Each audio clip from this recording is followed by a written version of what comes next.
The Diary of Fate. Fate plays no favorites. It could happen to you.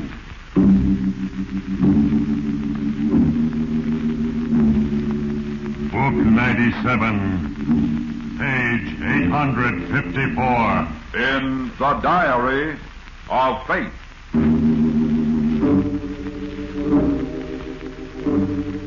Yes, here it is. The name Walter Vincent. Occupation chemist. Yes, Walter. For 4 years you have been an employee of the Randall Foundation for scientific research. And in that time, you have come to realize how wrong you were to select science as a life work. Although you were diligent and accurate, you lack inventiveness. And many times during recent months, your wife Carol has pointed out in no uncertain terms the long and fruitless road which lies ahead of you. This realization brought you to temptation and a choice. Now for a moment, I, Fate, look ahead to a single instant in your life. An instant of decision. I don't intend to give up everything now, Walter, no matter what it means. Good. We still have a chance if we work together. You see, Kramer is going to give Philip that letter at the masquerade. I don't understand, Walter. And that means just one thing. I'll have to go to the masquerade in his place. And I'll have to get rid of Philip.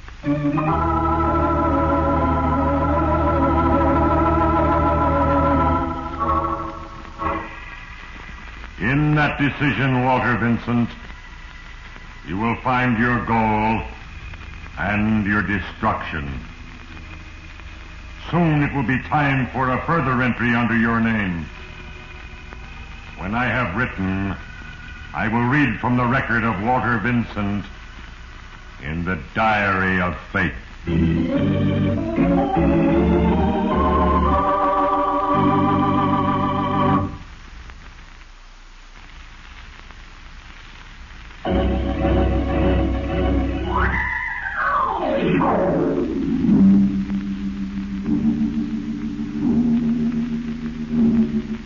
In the life of Walter Vincent, an infamous decision was made. Yet in the final analysis, it was a little thing, seemingly insignificant, that determined the inevitable outcome. It is ever thus. Remember, Walter Vincent, where it all started? You were driving home from the funeral of Professor Rudolph Teigman, an associate of the Foundation, who had died suddenly of a heart attack. Your wife and Philip Webb, also a chemist at the Foundation, were talking as you drove through the heavy rain. He was a great scientist, old Teigman. The Foundation is certainly going to miss him. Strange, isn't it? How suddenly and unexpectedly it can happen. Just like that, and it's all over. Yeah, that's right, Carol. I only hope I can achieve half as much in my life as he did in his. I'd consider it a lifetime well spent. What? How can you say that, Philip? Professor Teigman was a lonely old man. He never really lived in his whole life. He never had any money or fun. Just work and more work. That's all he knew. Yes, but look at all the splendid things he accomplished. And where did that get him? I'll bet he wished plenty of times he'd enjoyed life more as he went along. Believe me, I'm not going to stake my happiness on a future I may never see. Oh, excuse me, Carol. This next corner will be fine, Walter. Oh, okay, Phil. Glad to drive you on home, though. No, thanks. But there is one thing. Yeah? I'm going out to Teigman's lab tomorrow, and I'd appreciate it if you'd come along and sort of help me put his things in order out there. Why, sure, Phil. Glad to. Fine. See you tomorrow, then. Goodbye. Goodbye. Walter, I meant what I said about that future. I'm completely fed up with the way we live. Oh, Carol, darling, don't talk like that. We'll get our chance one of these days. One of these days can be a long, long time. I'm not going to wait much longer. Oh, you won't have to, honey. With Teigman gone, there are openings all down the line. Oh. And I'm almost a cinch to head my department. Well, We'll see, Walter. We'll see.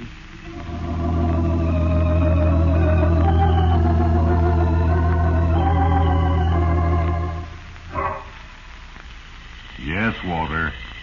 The pressing impatience in Carol's heart is like a whip to your ambition. Because you do anything to make her happy. But the next morning, when the promotions were announced, the one you expected went to Philip. It was a humiliating shock to you. And you knew how Carol would take it. By the time you arrived at Teigman's remote laboratory, you had regained control of yourself. And nothing was said at the promotion as you helped Philip pack the clutter of apparatus, supplies, and papers. And then, Walter, a little thing happened. I guess you can get most of that stuff in this box, Walter. yes, I think so. By the way, what was Teigman working on, Phil? Do you know? I have no idea.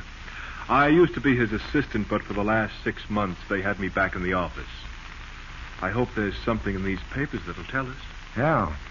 Well, I'll make a list of everything I put in this box. Fine. I'll go get something to carry the books in. Yeah. Oh, blast it anyway. What happened? Oh, my pen had leaked. I've smeared ink all over. Oh, there's probably a blotter in that bottom drawer of the desk. Be back in a minute.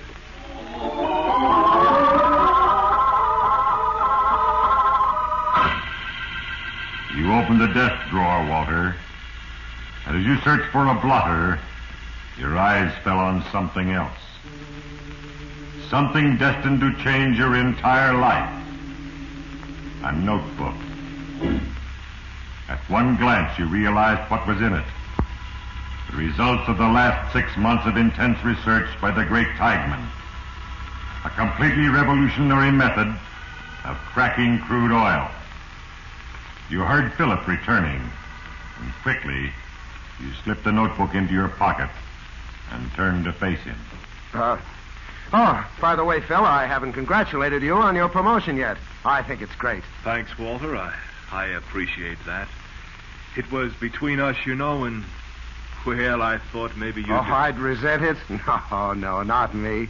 You make a better executive than I anyway. I'd be lost out of the lab. Oh, thank you, Walter. I'm taking my vacation soon, and when I get back, let's get together, huh? Sure. Oh, by the way, what are you working on, Walter? Petroleum. Oh. Yes, and I think I may have something, too. Don't say anything about it, Phil. You see, I'm not sure yet, but if I'm on the right track, it'll be big. Very big.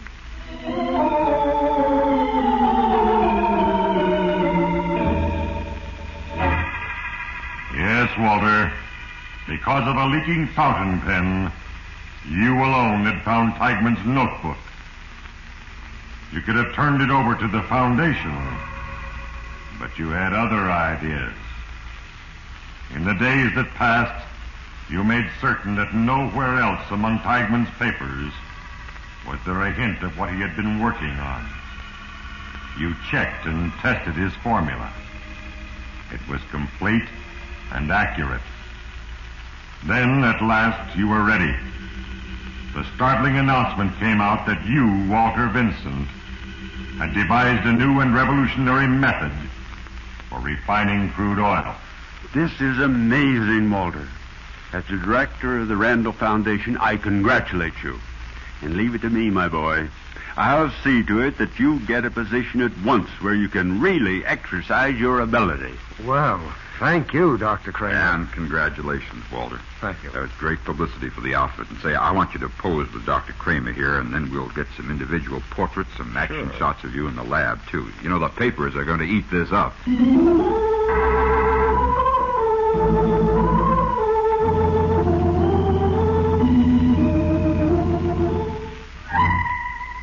Yes.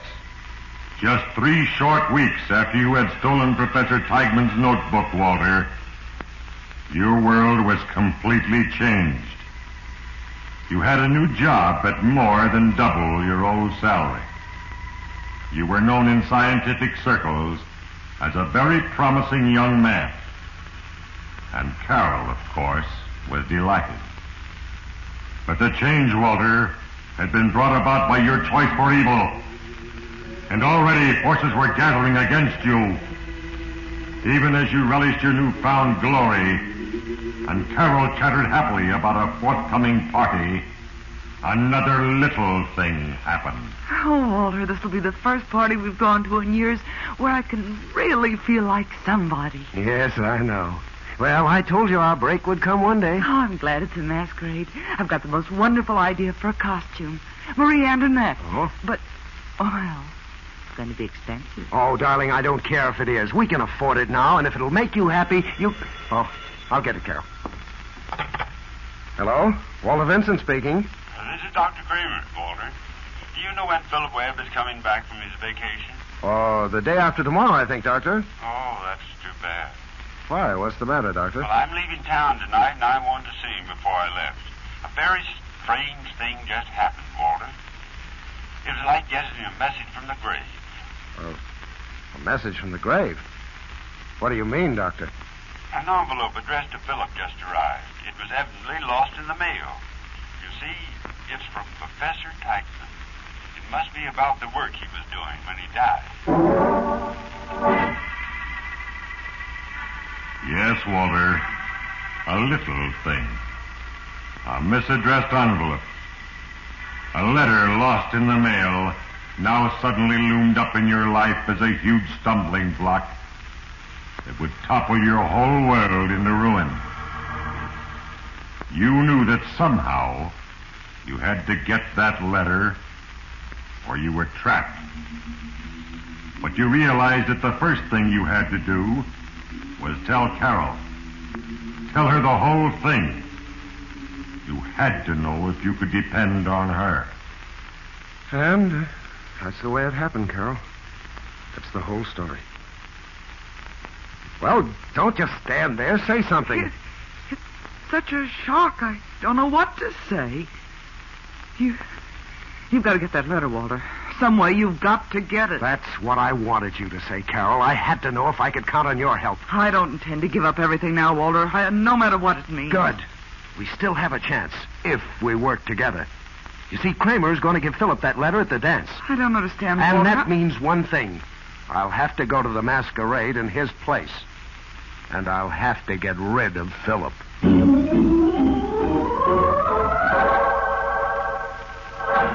Yes, Walter. Because of a fountain pen that leaked.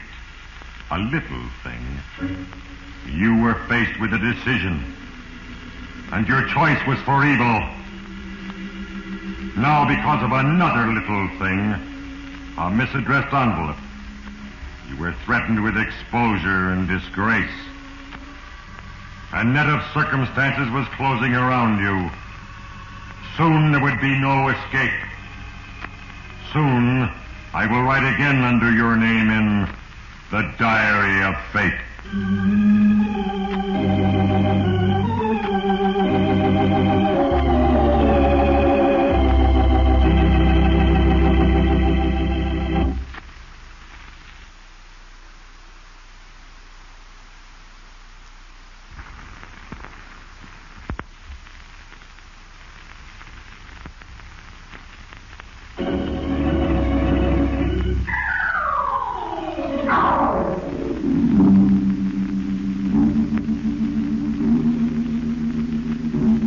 It was 3 days later, 3 tense, worried days later, that you, Walter, finally added the last detail to your method of murder. Philip had returned from his vacation, and you had talked to him. Then you explained your scheme to Carol. Oh, Walter, I'm afraid. Are you sure there's no other way? Positive. I've looked for that letter every place I possibly could since Kramer's been gone. I can't find it. There's nothing else we can do. All right, Walter. Now, listen. I've talked to Philip. He's going to the masquerade as Pinocchio. He's got a mask that covers the whole head, and it'll fit me. I told him today that I had to go to New York, so he thinks you're going to the dance with him. I want to be sure a lot of people know that. Oh, that'll be easy. Then what? Saturday evening, I'll get on the train here and get off when it stops at Maplewood. You meet me there with the car. And bring you back here. Yes. Then I'll take care of Philip. We'll go to the dance, get the letter from Kramer, and leave. I'll catch a plane. I've already got the reservation under the name of Jones. I'll overtake the train and get back on it. All you know is that Phil was a little high when he took you home. Oh, Walter, what if something goes wrong? Nothing can go wrong, I tell you. Not if we're careful and use our heads. The hardest time will be the dance. We'll really have to play our parts there.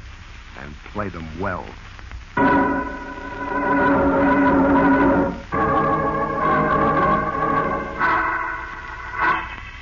Yes, Walter. From now on, you'd have to play a part. And play it well. For murder is a hazardous game. Where they would do the most good, you'd drop casual bits of information about your trip to New York. And that Philip was escorting Carol to the dance. And finally, on Saturday night, you even fixed it so David Sloan, the Foundation's public relations man, was at the station with Carol to see you off. So if you can drop in and see him, it'll be worth a feature story in his new magazine. Well, I'll certainly try, David. It all depends on how much time I have. Well, Mr. Vincent, busy or not, you better find time somewhere to write me every day. Understand? Sorry you're going to miss that masquerade tonight, old boy. That's the one thing nobody really should miss. Don't I know it? And I'm sending Carol with Philip Webb. Pinocchio and Marie Antoinette should make quite a pair. Hey, you think I can trust them together? I think so. Pinocchio's made of wood, you know. Yes, but there are no strings on him either. Well, I'll keep an eye on them, Walter. Have a good time in the city and hurry back. I will, David. Better get aboard, Carol. Now, don't forget, 1 block south of the station at Maplewood. And don't be late. I won't, don't worry. I'll get rid of David and leave right away.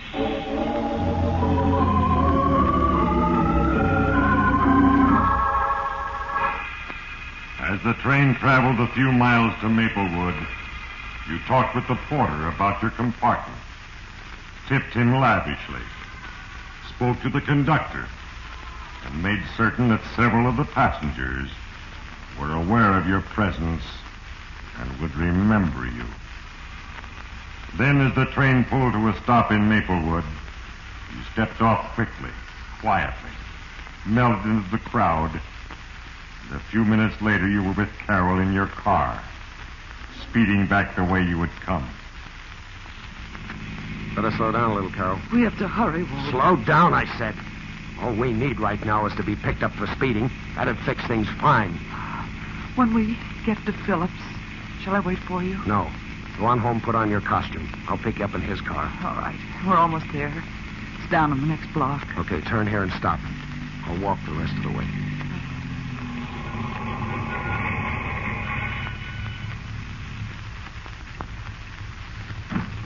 Walter. What? Walter, be careful. Don't worry, this will be easy. The tough part's going to be that dance afterwards, and don't forget that for a minute. Now go on home and get dressed. I gotta get going.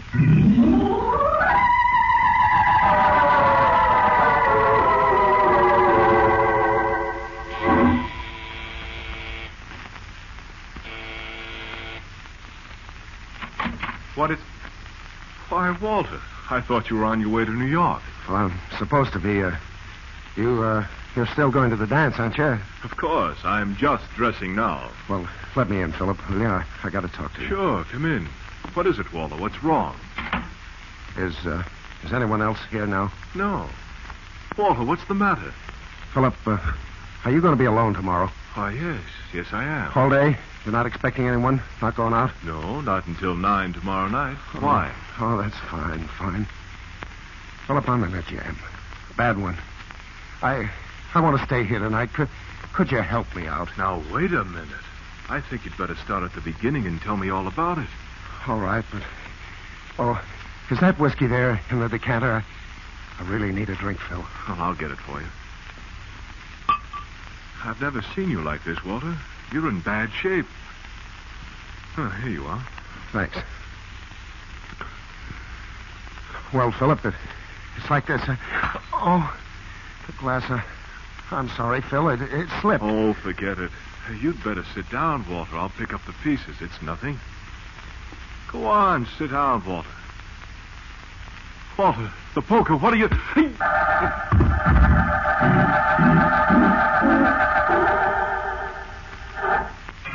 Yes, Walter. Killing Philip was simple. For a moment you stared down at him lying dead in front of his fireplace. Then you moved quickly. You took his keys from his pocket, set his watch ahead to midnight, and smashed the crystal. Arranged the room to look as if he had fallen, and struck his head while replacing a light bulb in the chandelier. Then you entered his bedroom, and when you came out again, you were Philip Webb, fully dressed in the bizarre costume of Pinocchio. A few minutes later, in Philip's car, you picked up Carol and drove to the masquerade. Walter, you're sure everything's all right? You didn't make any mistakes? No, I didn't. Now stop worrying me, will you? You keep watching me in there, and just as soon as I get that letter from Dr. Kramer, you fake a headache so we can leave. All right. And don't let me get stuck with anybody where I have to talk too much. I won't. All right. We better go on in. And for heaven's sake, act like nothing's happened. Everything depends on this now.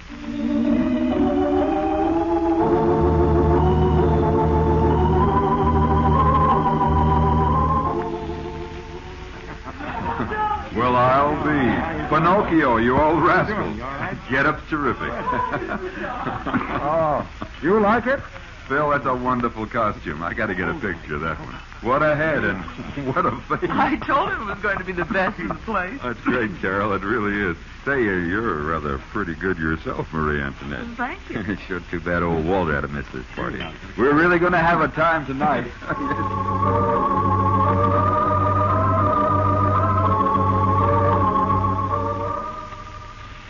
Kramer hasn't shown up yet, Carol, but he should be here any minute. How am I doing? Heard you comment? You're doing fine. I don't think anybody suspects a thing. Just keep it up. Don't worry, I will.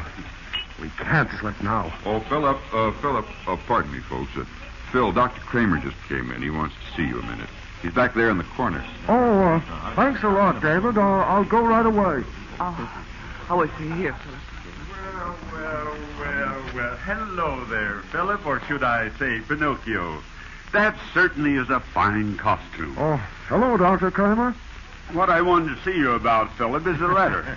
It was lost in the mail, I presume. You see, it's for you from Professor Teigman. From Teigman? Yes, I have it here. Do you want it now? I can just easily keep it until Monday. No, I'll take it now, Doctor, and thank you very much. Oh, Philip. Excuse me, Doctor. Yes, Carol? I'm sorry, but my head is splitting. Would you mind taking me home? Oh, that's too bad, Carol. Of course not.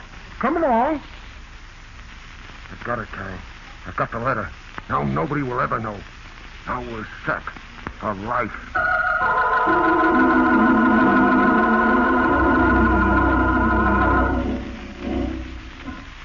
Yes, Walter, it was all over now. You had the letter. The perfect alibi for murder. All you had to do was leave the dance, get back on the train, and you were safe.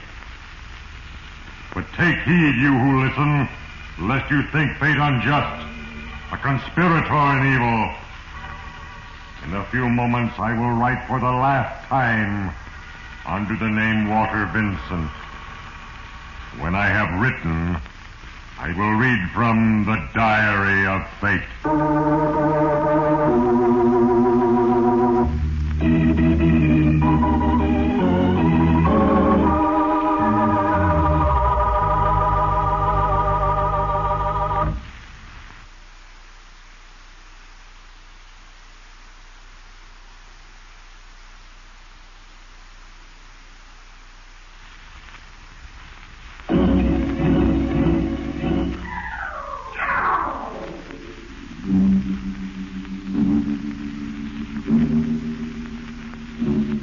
Yes, Walter.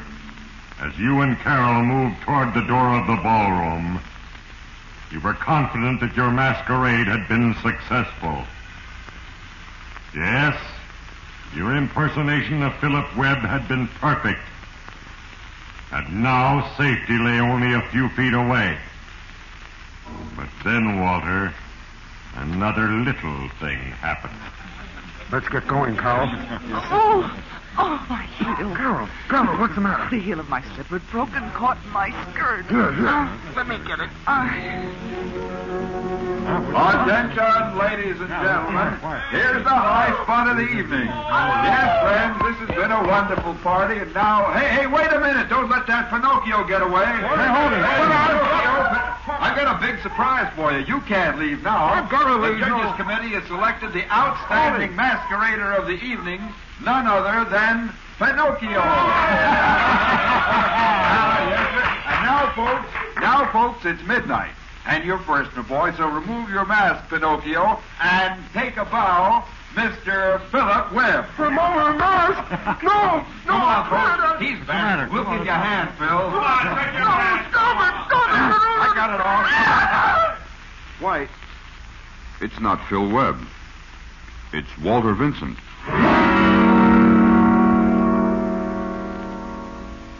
Yes, Walter. Your masquerade was perfect. So perfect that you won first prize and destroyed your own alibi.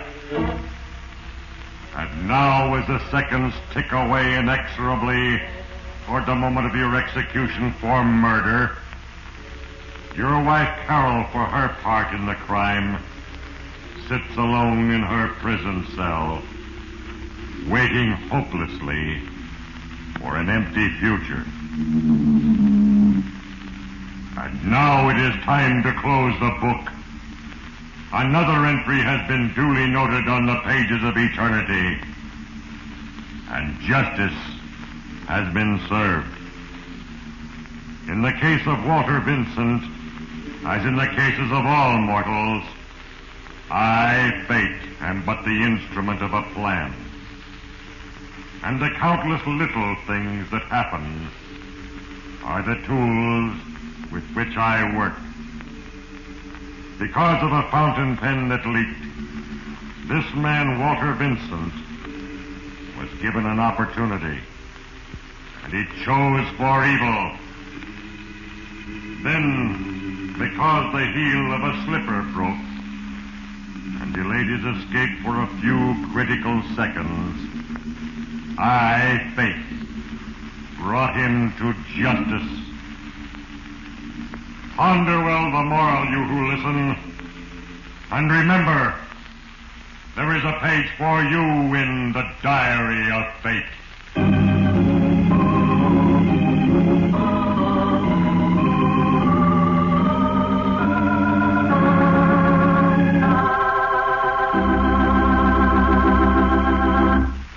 The cast included Herb Lytton, Tom Brown, Gloria Blondell, Peter Leeds, John Arthur, Ray Ehrlenborn, Ivan Ditmars, and Hal Sawyer. Diary of Fate is a Larry Finlay transcription. Brought to you from Hollywood.